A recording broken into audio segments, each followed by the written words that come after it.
আসসালামু আলাইকুম। কলকাতায় অর্থাৎ পশ্চিমবঙ্গে নির্বাচনে ভারতীয় হিন্দুত্ববাদী উগ্র জাঙ্গিয়ারা কিন্তু ক্ষমতায় চলে এসেছে। তারা 206 সিট জিতেছে বিজেপির পদ্মফুল, আর তৃণমূল কংগ্রেসের মমতা ব্যানার্জি এ পর্যন্ত 81টা জিতেছে। 294টার মধ্যে 293টার ফল ঘোষণা হয়ে গেছে। অর্থাৎ কলকাতায় যে নরেন্দ্র মোদীর যে বিজেপির উগ্র হিন্দুত্ববাদী তারা গদিতে বসে পড়েছে। এখন কলকাতায় বা ভারতে যেই আসুক তাতে আমাদের কি যায় আসে? আমাদের তো এখানে মাথা কামানোর কোনো বিষয় নেই। আমেরিকাতে কে ক্ষমতায় আসে সেটা কি আমরা ভাবি? ব্রিটেনে যে ক্ষমতায় আসে আমরা কি ভাবি? না, ভাবি না। তো কলকাতারটা আমরা কেন ভাবি? কলকাতারটা আমরা ভাবি কারণ পুরো ভারতবর্ষ জুড়ে ভারতের ভিতরে এই উগ্রবাদিতা চরমপন্থী যে এক্সট্রিমিস্ট ইন্ডিয়ান যে এই গভর্নমেন্ট, এরা কিন্তু এই মুসলমানদের জন্য খুবই ভয়ানক। সেটা আপনারা জানেন। এটাই হচ্ছে আমাদের এই মানে এটা আমাদের খুবই একেবারে স্পর্শকাতর বিষয়। আমাদের আতঙ্কিত করে যে একটা দেশ কিভাবে একটা উগ্রবাদী সংগঠন পরিচালনা করতে পারে। আজ দীর্ঘ 15 বছর ভারতের ক্ষমতায় বসে আছে উগ্র হিন্দুত্ববাদী এই জাঙ্গিয়া বিজেপির সরকার। তারা সেখানে আপনারা জানেন এই যে ভারতের যে নরেন্দ্র মোদী, এ কিন্তু গুজরাটের কসাই খ্যাত। সে কিন্তু গুজরাটে মুসলমানদের রক্ত নিয়ে কিন্তু এই কী করেছে সেটা আপনারা জানেন। এগুলো বললে আমার ভিডিওতে কিন্তু স্ট্রাইক আসে, আর আপনারা তো ভিডিও তেমন দেখেন না। আমরা তো আতঙ্কিত, সেই কারণে ভিডিও বানাই। আপনারা হয়তো শুনে যান, 10 সেকেন্ড 20 সেকেন্ড কেউ দেখলে মন চাইলে দেখেন, কেউ না চাইলে স্ক্রল করে চলে যান। তবে কাউকে না কাউকে আলোর প্রদীপ শিখা জ্বালিয়ে রাখতে হবে। আমাদের আতঙ্কের বিষয় এটা যে ভারতে মুসলমানরা কিন্তু সংকটে।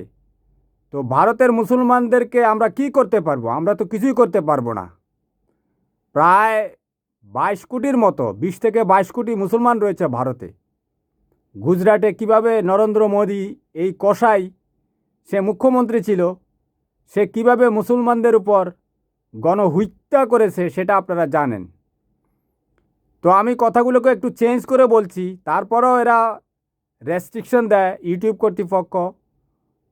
আপনারা নিশ্চয় আতঙ্কিত বা বিচলিত, কারণ মুসলমানরা সারা পৃথিবীতে নিপীড়িত। মিয়ানমারের যে আরাকানে আপনারা জানেন এই যে ভারতের যে চরমপন্থী আরেকটা আছে উত্তরপ্রদেশের মুখ্যমন্ত্রী যোগী আদিত্যনাথ, সে কিন্তু মিয়ানমার সফরের পর কিন্তু মিয়ানমারের আরাকানে মুসলমানদের উপর একেবারে বর্বরভাবে যে এই মানুষগুলোকে একেবারে শেষ করে ফেলা হয়েছে। আপনারা জানেন সুন্দরী সুন্দরী মেয়েদেরকে তাদের সেনাবাহিনীর ক্যান্টনমেন্টে নিয়ে যাওয়া হয়েছিল মুসলিম মুসলিম। অর্থাৎ সারা পৃথিবীটা এখন মুসলমানদের জন্য একেবারে তাদের বসবাসের অনুপযোগী হয়ে পড়েছে। উগ্রবাদীরা চরমপন্থীরা তারা ক্ষমতায় বসে গেছে। তো ভারতের মুসলমানদের জন্য আমাদের দেশের চেয়েও ভারতে মুসলমান বেশি। আপনারা জানেন আসামের মুখ্যমন্ত্রী যে রয়েছে, এর নাম কি জানো, হঠাৎ করে ভুলে গেলাম। এই তারা এনআরসি করেছে, শুধু মুসলমানদের বিরুদ্ধে তাদের এনআরসি। মুসলমানদেরকে তারা রোহিঙ্গা বলে, মুসলমানদেরকে তারা অনুপ্রবেশকারী বলে, এবং যারা মুসলিম বাংলাভাষী তাদেরকেও পুশব্যাক করে বাংলাদেশে ঢুকিয়ে দিচ্ছে। বুঝতে পেরেছেন? এ পর্যন্ত তারা 2025 সালের মে মাস থেকে 2026 সালের জানুয়ারি মাস পর্যন্ত 2479 জন বাংলাভাষী মুসলমানকে বাংলাদেশে ফুইসিন করেছে। বাংলাদেশের বিভিন্ন গোয়েন্দা সংস্থা আমাদের যে যারা দেশের জন্য দেশপ্রেমের খাতিরে কাজ করে যাচ্ছে তারা রিসার্চ করে দেখেছে 120 জন ভারতীয় যাদের আধার কার্ড রয়েছে, অন্যান্যদের ব্যাপারেও তদন্ত চলছে। তারা তো জোর করে মুসলমানদেরকে ঢুকিয়ে বাংলাদেশে বলছে, ওই যে বাংলায় কথা বলে, পশ্চিমবঙ্গে তো প্রায় 5 থেকে 6 কোটি মানুষ, আসামেও ত্রিপুরায় মানুষ বাংলা ভাষায় কথা বলে। তো বাংলা ভাষা কথা বললে তারা বলে বাংলাদেশি, বুঝতে পেরেছেন? তো আমরা আতঙ্কিত, আপনারা তো আতঙ্কিত হবেন। তবে বিষয়টা হচ্ছে যেভাবে ভারতে মুসলমানদের উপর গণহত্যা চলছে, আপনারা আতঙ্কিত হবেন। তবে সুখের বিষয়, আমাদের বাংলাদেশে জাতীয়তাবাদী দলের ধারক বাহক এবং জাতীয়তাবাদী দলের বংশধর আমাদের mister prime minister Tarique Rahman, উনি ক্ষমতায় আছে। ভারতে মুসলমানদের কিছু হলে আপনি কাঁদতে পারবেন অন্তত। ভারত চেয়েছিল তাদের এই এনআরসি অর্থাৎ মুসলমানদেরকে ভারত থেকে বের করে দেওয়ার জন্য তার আশেপাশের সমস্ত দেশগুলোতে ভারতপন্থী সরকার ক্ষমতায় রাখতে, কিন্তু তারা ব্যর্থ হয়ে গেছে। তাদের শেখ হাসিনা পালিয়ে গেছে।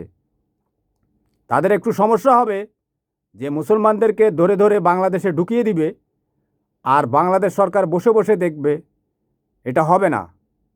ভারতে যেহেতু এই যে একটা চরমপন্থী লোক শুভেন্দু, যে কিনা বাংলাদেশের মুসলমানদেরকে উই পোকা বলতো, ঠিক আছে, তারপরে সে এটাও বলেছে বাংলাদেশের 3 লক্ষ রিক্সা নিয়ে নাকি ভারতের কলকাতা দখল করতে যাচ্ছে। অর্থাৎ আমাদের দেশের দরিদ্র মানুষ রিক্সা চালায়, তো আমাদের তো কিছু নেই। তো আমাদেরকে হুমকি দিত 2টা রাফায়েল পাঠাই দিলে নাকি বাংলাদেশের মানুষ পালিয়ে যাবে। অর্থাৎ এমন একজন চরমপন্থী যে তার পার্শ্ববর্তী দেশ সম্বন্ধে এরকম মনোভাব পোষণ করে, সেই ব্যক্তি ক্ষমতায় চলে এসেছে। সে মুখ্যমন্ত্রী হবে।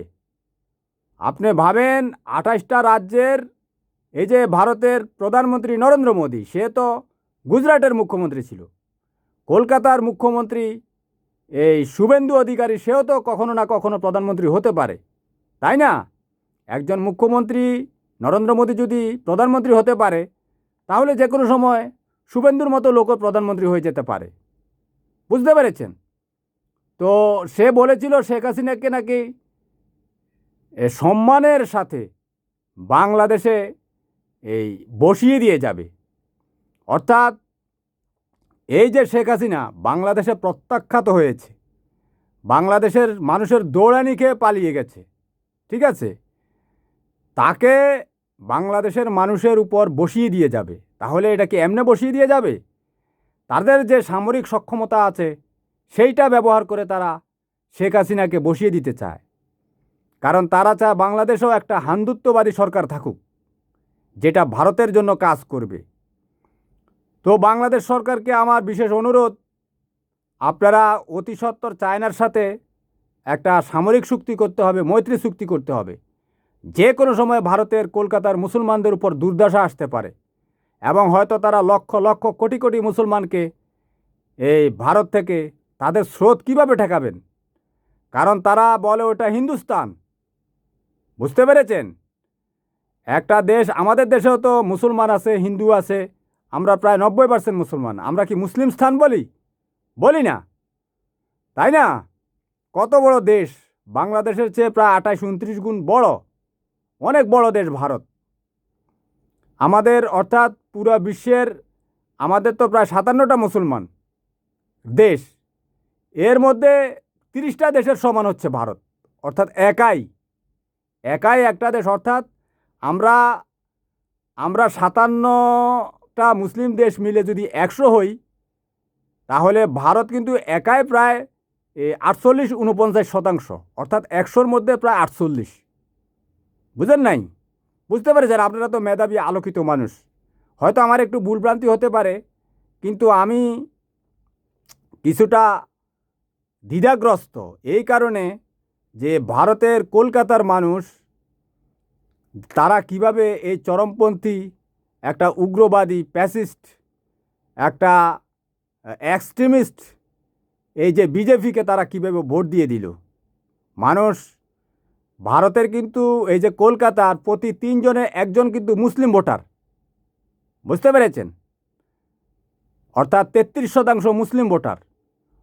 বাকি কত পার্সেন্ট রয়েছে? 67% হিন্দু ভোটার রয়েছে। তারা সবাই এক হয়ে গেছে। না হলে 206 সিট, রিপাবলিক টিভির তথ্য অনুযায়ী বিজেপি 206 সিট পেয়েছে, আর 81 সিট পেয়েছে মমতা ব্যানার্জি, যে ভদ্রমহিলা এই 15 বছর কলকাতার মুখ্যমন্ত্রী ছিল। ভারতের মমতা ব্যানার্জি থাকুক আর শুভেন্দু অধিকারী থাকুক, আমাদের তাতে কিছু যায় আসে না। মমতা আমাদেরকে কিছুই দেয়নি। কেন্দ্রীয় সরকারের সাথে আমাদের দেশের সাথে তিস্তা পানি বন্টন চুক্তি হওয়ার কথা ছিল, মমতা ব্যানার্জি সেটা আটকিয়ে দিয়েছে।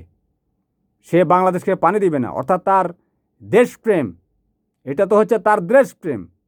আর আমরা যে ভারতীয় গোলাম শেখ হাসিনাকে এই দেশে ক্ষমতায় বসিয়ে রেখেছি, সে পানি আনতে পারেনি, এটা হচ্ছে তার ব্যর্থতা।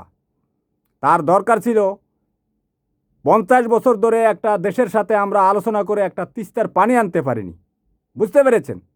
এক একটা নদীর যদি 50 বছর 60 বছর লাগে এটার চুক্তি করতে, তাহলে ভারতের সাথে আমাদের সাথে শত শত নদী রয়েছে, কয়েক হাজার বছর লাগবে এই নদীগুলোর সমস্যা সমাধান করতে। তাহলে ভারত আমাদেরকে পানি দিবে না কেন? পানি হচ্ছে জীবন। তারা সেই পানি নিয়ে পুরো ভারতে চাষাবাদ করবে। আমাদের কাছে পেঁয়াজ বেচবে 300 টাকা, যেটা ওই যে রিপাবলিক টিভির উপস্থাপক ময়ূক রঞ্জন, তার বাসার সামনে 3 রুপির পেঁয়াজ কৃষকরা ঢেলে ফেলে দেয়। 2 রুপির আলু, অর্থাৎ 2 টাকা 3 টাকা আলু পেঁয়াজ ঢেলে ফেলে দেয়।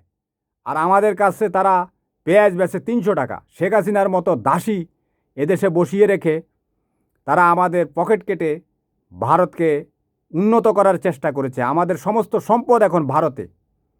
আপনারা জানেন কিনা জানি না, এই যে রিক্সাওয়ালা লীগ, ভ্যানওয়ালা লীগ, এরা বিভ্রান্ত মূর্খ এই সমস্ত লোক বিভিন্ন সোশ্যাল মিডিয়ায় বলতেছে শেখ হাসিনায় ভালো ছিল।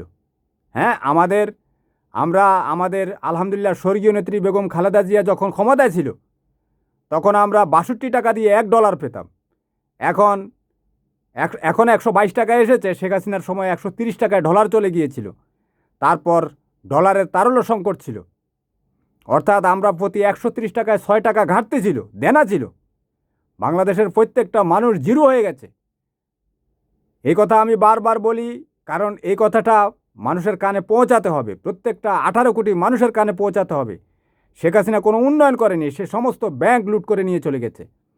তাকে এই Sheikh Hasina billion billion dollar খরচ করেছে, কোটি কোটি টাকা খরচ করেছে এই শুভেন্দু অধিকারীকে ক্ষমতায় আনার জন্য।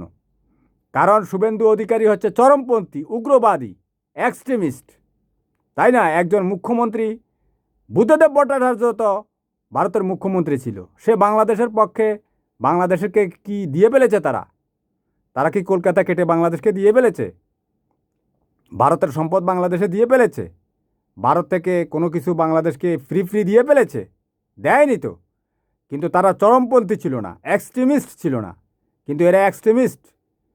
এই যে আসামে এনআরসি করে লক্ষ লক্ষ মুসলমানকে তারা এখন তাঁবুর মধ্যে রেখেছে, বুঝতে পেরেছেন? বড় বড় কিলোমিটার কিলোমিটার জুড়ে জেলখানা বানিয়েছে।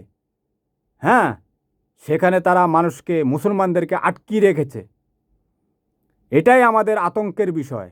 আমাদের দেশে তো প্রায় 2.5 কোটি মুসলমান আছে। আমরা মুসলমানদেরকে 2.5 কোটি, দুঃখিত, হিন্দু রয়েছে। আমরা প্রায় এই 18 কোটির মধ্যে প্রায় 2.5 কোটি হিন্দু রয়েছে। আমরা তাদের সাথে ভ্রাতৃত্বের সম্পর্ক রাখি, কারণ আমরা মুসলমানরা মনে করি একজন নিরপরাধ মানুষের উপর গায়ে হাত দেওয়া যাবে না। আমাদের ইসলামে সেটা নিষিদ্ধ আছে, তাহলে আমরা নরকে যাব। আমাদের হিন্দুদের প্রতি হয়তো একটা মনোকষ্ট থাকতে পারে, কিন্তু তাদের প্রতি আমাদের ঘৃণা নেই, ক্ষোভ নেই, কারণ আমরা মানুষ, আমরা সৃষ্টির সেরা জীব, তাই না? এই জন্যই আমরা আতঙ্কিত। তো তারা তো এই যে বিজেপি কিভাবে ক্ষমতায় আসলো, তারা কিন্তু প্রায় 91 লাখ মুসলমান যে ভোট সেটা কেটে দিয়েছে। এখন এই 91 লাখ মুসলমানকে তারা বলতেছে এরা বাংলাদেশি, ভবিষ্যতে বলবে দেখবেন বাংলাদেশি। এনআরসি করে এদেরকে আইডেন্টিফাই করে ফেলা হয়েছে। ভোটার লিস্ট থেকে যদি 91 লাখ মুসলমানের নাম কেটে দেওয়া হয়, আমরা রোহিঙ্গা 10 লাখ আমরা নিতে পারিনি, 10 লাখ 12 লাখ আমাদের দেশে বোঝা হয়ে গেছে। কারণ আমরা তো ছোট্ট একটা দেশের মধ্যে 18 কোটি মানুষ। ভারত আমাদের চেয়ে প্রায় 28 গুণ বড়। আমরা ভারতের জনসংখ্যা হচ্ছে 140 কোটি। আমাদের যে জায়গা জুড়ে মানুষ বসবাস করে এই 18 কোটি, ভারতের সেই সমপর্যায়ের জায়গা জুড়ে ভারতে 3.5 কোটি মানুষ বসবাস করে। বুঝতে পেরেছেন? তাহলে দেখেন আমরা কিভাবে নিব এতগুলো মানুষ। আর আমাদের দেশটাকে তো ফোকলা করে দিয়ে গেছে। আমরা তো ব্রিটেন আমেরিকার মতো ধনী দেশ না, এটা মনে রাখতে হবে। শেখ হাসিনা আমাদের দেশের সমস্ত সম্পদ লুট করে নিয়ে গেছে। আমাদের দেশের এই রিক্সাওয়ালা লীগ, এই কামলা লীগ, আপনারা মনক্ষুণ্ণ হবেন না। আপনারা আপনাদের ব্রেনটাকে একটু ঝালাই করেন, আলোকিত মানুষের সাথে থাকেন। আমাদের রাষ্ট্রীয়ভাবে এটা এই ব্যবস্থা নিতে হবে, এদেরকে শিক্ষিত করতে হবে, জ্ঞানী করতে হবে। বুঝতে পেরেছেন? সিএনজি চালকরা বলে শেখ হাসিনাই নাকি ভালো ছিল। সে এইটা বুঝে না যে 62 টাকার ডলার 130 টাকা কেমনে হলো। তাহলে 62 দুগুণে 124, সে যে 6 টাকা দেনা রয়ে গেছে, প্রতি 130 টাকায় তার 6 টাকা ঘাটতি, সে মাইনাসে আছে। সে জানে না, সে তো মূর্খ। সে মনে করে সে 1000 টাকা কামাই করেছে। তো 1000 টাকা তার 500 টাকা চলে গেলে, অর্ধেক চলে গেলে, সে এখানে 60 টাকা দেয় না। 1000 টাকা ইনকাম করলে তো সে 60 টাকা দেয় না। আমরা আমাদের বিএনপি চেয়ারপারসন বেগম খালেদা জিয়া ক্ষমতায় থাকতে ইলিশ মাছ পেতাম। 1 কেজি ইলিশ মাছ 50 টাকা ছিল, সেই ইলিশ মাছ হয়ে গেছে 2000 টাকা 1 কেজি। ওই মূর্খ রিক্সাওয়ালা লীগ কিন্তু সেটা বুঝে না। আমাদের অনেক রিক্সাওয়ালা ভাই জীবন দিয়েছে, কয়েকজন তো জীবন দিয়েছে এই জুলাই আগস্টে। নয়াপল্টনের সামনে তারা মিছিল করেছে। সেই আলোকিত মানুষগুলো, এগুলো আওয়ামী লীগের, যে আমাদের বিএনপিতে যে সমস্ত লোকগুলো রিক্সা চালায়, তারা কিন্তু এই আওয়ামী লীগের যে হাওয়ার্ড বিশ্ববিদ্যালয় থেকে পাশ করে আসা মহিউদ্দিন খান আলমগীর মখা, এই যে মন্ত্রী ছিল, শিল্পমন্ত্রী ছিল না কি মন্ত্রী আছিল, এই চুতনু, এর চেয়েও জ্ঞানী, তাই না? কারণ সে দেশপ্রেম বুঝে। এরকম আলোকিত মানুষ সৃষ্টি করতে হবে। এই যে এখন ভারতের এই উগ্রবাদী এরা ক্ষমতায় আসাতে, যেই মমতা 2021 সালে 213 সিট পেয়েছিল, আর এই শুভেন্দু অধিকারী পেয়েছিল 77 সিট। ভারতের আমি আতঙ্কিত, ভারতীয় যে এই নিরীহ হিন্দুরা, তারা কিভাবে এই চরমপন্থীকে ভোট দিয়ে দিল। অর্থাৎ তাদের মধ্যে একটা কথা তারা ছড়িয়ে দিয়েছে যে ভারতের কলকাতায় বাংলাদেশি মুসলমানরা এসে ভরে গেছে, মমতা বাংলাদেশ থেকে মুসলমান নিয়ে এসেছে, এদেরকে বের করতে হবে। অর্থাৎ উগ্র জাতীয়তাবাদ, উগ্র হিন্দুত্ববাদ, এক্সট্রিমিস্ট, এই যে সমস্ত চরমপন্থী, এরা সবাই ছড়িয়ে পড়েছে ভারতে। তারা এই ভারতের নিরীহ হিন্দুদেরকে বিভ্রান্ত করে ফেলেছে। অর্থাৎ এটাই হচ্ছে আমাদের সবচেয়ে বড় ভয়ের বিষয়। যাক, আল্লাহ হাফেজ, ভালো থাকবেন। পরবর্তীতে আপনাদের সাথে অন্য কোনো বিষয়ে আলোচনা হবে। সে পর্যন্ত আল্লাহ যাতে আপনাদেরকে নিরাপদ রাখে। আল্লাহ হাফেজ।